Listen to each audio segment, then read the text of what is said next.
الحمد لله الذي جعل رمضان شهر الصيام للمؤمنين. أشهد أن لا إله إلا الله وحده لا شريك له، وأشهد أن محمدا عبده ورسوله. اللهم صل وسلم وبارك على آله وصحبه أجمعين. أما بعد. Dua langkah yang pertama, marilah segenap lapisan puji, puja, kita panjatkan kehadirat Allah Subhanahu wa Ta'ala, yang mana oleh Allah Subhanahu wa Ta'ala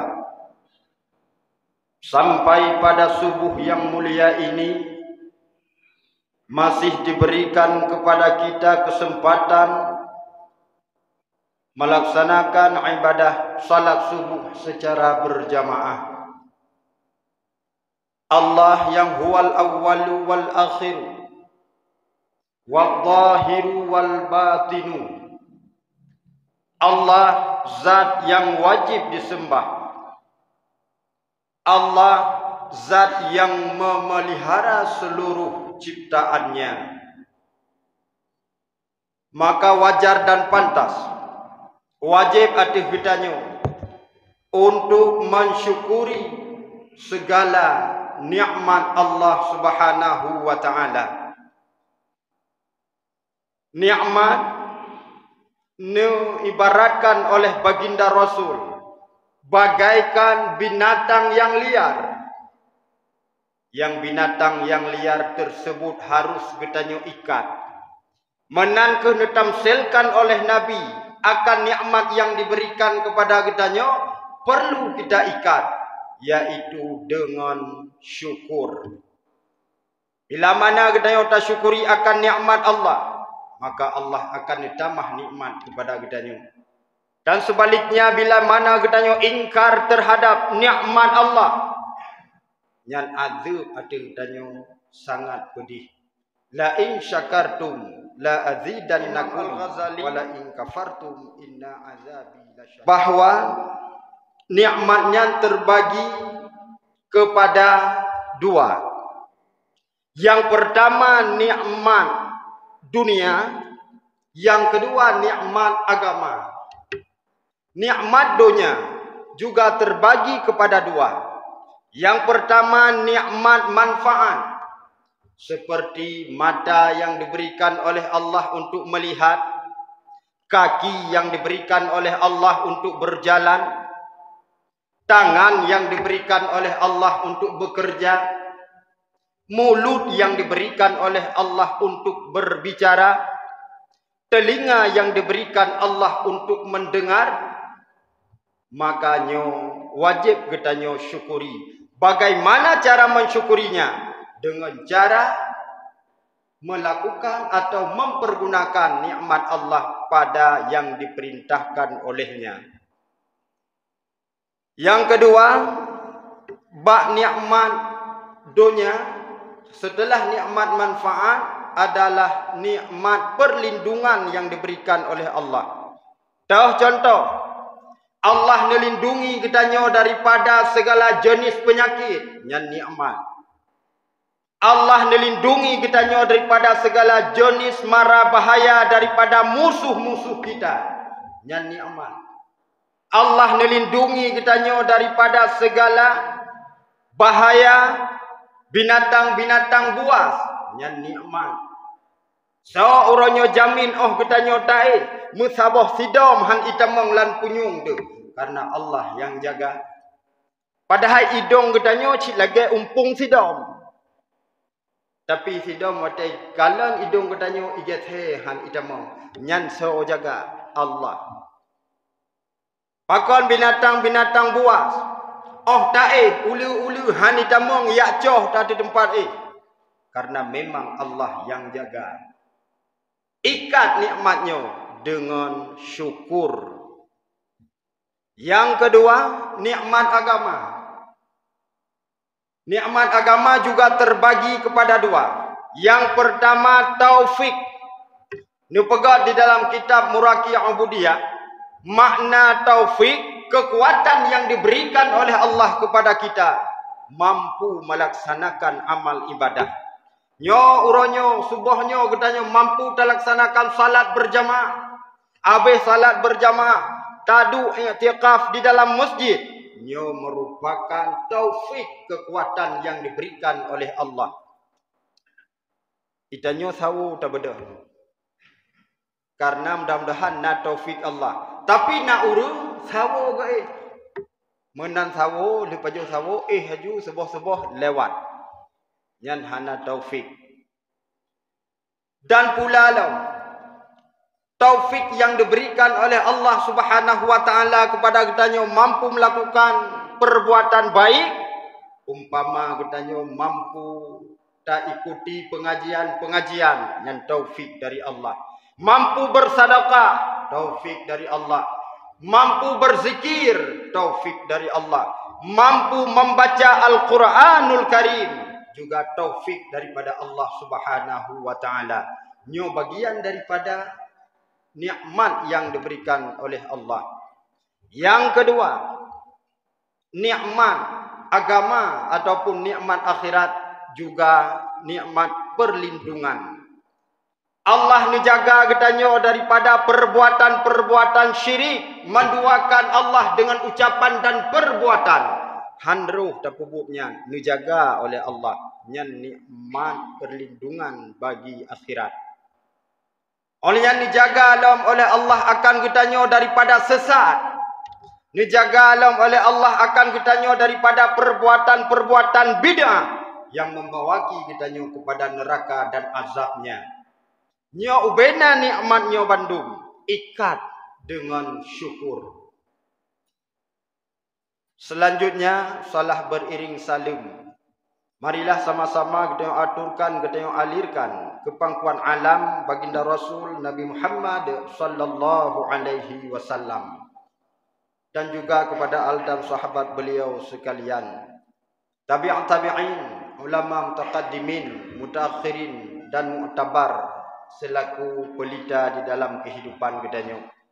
Yang mulia dan terhormat kepada Abu Munsyid Masjid, yang mulia dan terhormat kepada Ketua BKM beserta anggotanya, panitia pembangunan masjid beserta remajanya, dan tak lupa pula yang istimewa silom kepada Tunku Muhammad Nasir Matang yang selalu siap dan sigap bagi baba kamera sehingga bermanfaat bagi urun-urun yang lain. Yang sabah tu lah tepo handalun tepo. Wajil heboh kamlat-lat. Mudah-mudahan bermanfaat. Dan yang teristimewa pula kepada seluruh jamaah yang berhadir pada subuh yang sangat mulia ini. Bandung Gedanyor, luntuan pribadi, tungku-tungku sekalian, pasti membutuhkan kebahagiaan. Lam ude perle bersenang, lam ude perle berbahagia. Tapi kadang-kadang le getanyo hana tateo kiban cara bahagia. Kadang-kadang le getanyo hana tatuban pemakna bahagia. Luntuan baca di dalam sabuh karangan Buya Hamka bahawa bak sabuh uro nal hedro urung nulewati sabuh kampung. Bak kampungnya na sabuh rumah yang cukup raya. Di ke rumahnya kira-kira jumpoh 6. Terdapat sidro suami tengah nijeb-jeb ite di hadapan rumahnya. Rumah ni di samping. Olehnya anak bermain-main di dalam taman rumahnya. Kehul hedra urung yang tamang dalam kampung gunung. Sungguh bahagia kehidupan mereka. Rupanya kungon yang kedua. Golom tente bahagia ada rumah raya. Mungkin lahir mantang, zahir mantang, bak takalan. Ternyata ngon yang kelih giat tanyong bak penduduk kampungnya. Ternyata betul ngon rumah raya, rumah na di samping tit sepot anak bermain-main di taman rumahnya. Hana bahagia udip. selalu dalam keadaan menderita. Maka menyamanan wajar dan pantas para pakar-pakar ilmu, para ahli-ahli ilmu, mulai daripada ahli filsafat yang disebut dengan filosof sampai kepada ahli tasawuf, yaitu para sufi, mengartikan makna bahagia. Seorang filosof Yunani mengartikan makna bahagia tergantung siapa orangnya. Yang bahagia menurut luntuan, belum tentu bahagia menurut tungku-tungku. Yang bahagia menurut tungku-tungku, belum tentu nyan bahagia menurut luntuan. Yang bahagia bak suami, belum tentu bahagia bak isteri. Contoh, bahagia kadang bak tanya lako tam kawin dua. Bahagia dengan ragam. Nyan ciak tanya saya bak urinong. Nah bahagia. Begai lungnyo bahagia menyalum kawin dua nya menyekon phag lungku nya ku hiong ma watuh nya hanamo. Berarti yang bahagia bak tanya, belum tentu bahagia bak rumah. Menacik yang bahagia bak rumah, nyan pi belum tentu bahagia bak tanya. Icukai katanya bang, uro-rayanyo nublo baje yang harga 2 juta. Itanyo but seuro-uro bagian EU. Item bahagia katanya, han bahagia. Tapi urina ka bahagia kadang. Yang bahagia bak anu, belum tentu bahagia bak urungsi. Jadi menurut ahli filsafatnya bahagianya tergantung orang. Nah bahagia mungkin bagi doktor. Bahagianya bukan pada rumah yang besar. Bukan pada mobil yang mewah. Yang cik adrakannya biasa menjadi doktornya. Tapi pak cik bahagia doktor mampu menyembuhkan pasiennya. Tidak perlu memerlukan obat. Tapi hanya sekedar dengan mengatur pola makan. Ka bahagia doktor. Di urung merajah pilaganya. Mungkin digoknya sama tugas dengan doktor untuk menyembuhkan orang sakit. Tapi kan dengan mengatur pola makan. Dengan pucit. Dengan membaca mantra-mantra yang telah diamalnya. Hum gepruh pulih. Tenang. Yang aneh lom tunggu. Bahagia urung tu hana dente. Ya kumawi. Nyan dikitanya ya hana galak kemawi cini pergi tega. Nyan cit tinggal taju nyang kenya urung bangai. Nyan lah mulai kitanya hana galak. Bengah poh limang kejak plup geti kawi lam gerung. Nyan sampai poh limang sepot galam gua. Kadang na yang malam ngonjamo ube-ube mata kawi tapi bersabar. Pakon bersabar memang hinan bahagia. Munyo genak mitangkot kan hinan tengku ipas hai. Tacoknya tak beliau dengudip kumpul mata kawi kadang habis peng 100 ribu. 100 ribu menyataja upasai tak beliau ngkut kali beliau ngkut gabu kali pusing di rumah kat beliau alat rumah tinggal tagun segala 5 menit. Tapi kenyan perle dia ada kat jamu perle kemawi sebab hinan bahagia. Tapi ada orang yang bahagianya lebih sederhana. Nyo pi kadang hailo belakai tapi hinan letak bahagia. Kena urung pelarha mi yang koran. Yang cin bayang cik tiga tu. Sampoi mantang di minyak 70 ribu. Sampo dro tu 5 ribu. Sabah talo sebulun tak pakai. Nyamnya tak pakai kiban urungnya. Hai tak pakai. Memang hinan bahagia akunya. Maaf hitanya tak ada hajat pre. Sakit perut jak masjid. Menyana caling ikum sabah hinan ikhlas ala kadar. Tadi peng 1000 putuh mesun be hana bud biliu. Kan pre ni di miongnya suah belawana serta 20 ribu, serta 50 ribu. Peng abe he tulam. Tapi pakai urungnya gede. Karena disitulah letak kebahagiaannya. Yang menurut filosof dulu. Tapi makna bahagia menurut dalam pandangan Islam yang dikatakan oleh Imam Al-Ghazali mampu menundukkan hawa nafsu. Orang yang mampu menundukkan hawa nafsunya itulah orang yang bahagia. Bagaimana cara menundukkan hawa nafsu? Allah ni pegah bak sabah masa bak Nabi Allah Daud. Ya Daud, berpuasalah engkau karena dengan berpuasa mampu menundukkan hawa nafsu. Itu bagian daripada cinta kepadaku. Maka menyamana yang kita kenal orangnya na puasa Daud, puasa surah Al-Hum. Karena ngan puasanya mampu katanya tak kendalikan hawa nafsu.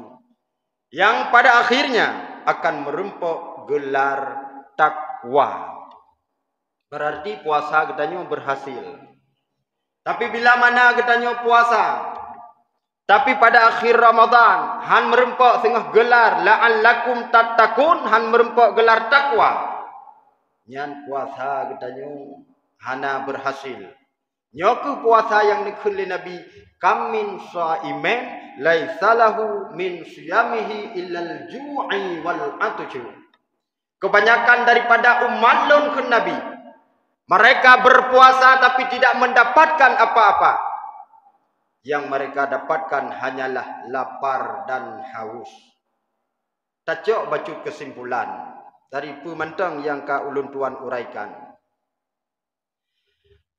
Nikmat Allah ikat dengan syukur. Karena sementang yang mensyukuri nikmat Allah, nya akan ditambah-tambah lom nikmat kepada urungnya.